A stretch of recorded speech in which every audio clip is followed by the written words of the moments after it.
Here's the deal. Many Americans are struggling to pay for their medication because things are just expensive. Now on Capitol Hill, some Democrats and Republicans are working together to try to bring down those prices, and they're doing that by trying to target PBMs. If you're new here, I'm Kirsten Garris, and this is Here's the Deal with KG, where I break down some of the biggest stories nationwide. This story is also a partnership with Get Real, America's first grassroots newsroom. So you're probably wondering, what are PBMs? What is that? Is it a sandwich? Is it something on a menu? It's none of that. It stands for Pharmacy Benefit Managers, and these are the so-called middlemen of prescription drug coverage between insurance companies and pharmacies. If it sounds wonky, it definitely is. But don't worry, I got my notes, so let's get into it. So, this is the legislation I was talking about. It's called the PBM Reform Act of 2025, and it's been sponsored by some Democrats and Republicans. So, that's known as bipartisan support on Capitol Hill. And when I talk to lawmakers about this, they tell me that they've had concerns about the price of prescription drugs across the country, but also the fact that there is a lack of price transparency. So, they want to make sure that patients know why the price is the price when you go to the pharmacy.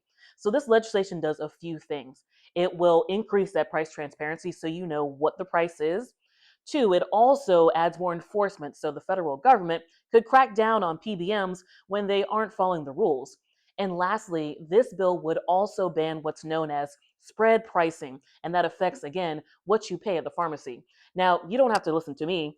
Take a listen to lawmakers I interviewed about this bill and what this means. Spread pricing is when the PBM will buy a drug for, say, $5, but they'll charge the plan sponsor $10. That's the spread pricing there. And they'll pocket that extra money. It eliminates that But in it Medicaid. also would create a situation where you would know when the PBM is getting the kickback, because sometimes it's a cheaper drug, but the patient doesn't get the advantage of it. The PBM gets its reward or its kickback. So while Democrats and Republicans are on the same page about this legislation, not everyone is happy about it. Now entering into the chat, the trade group for PBMs. They're known as the Pharmaceutical Care Management Association. In a statement to me, they told me, quote, this legislation would do nothing to lower prescription drug costs for patients or employers. And in that statement, they point the finger at Big Pharma instead. At this point, this is still a proposal, so it has to get approval in the House and the Senate before it gets anywhere close to the president's desk.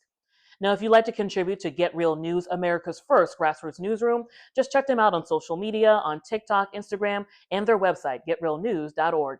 That's it for now. Talk to y'all later.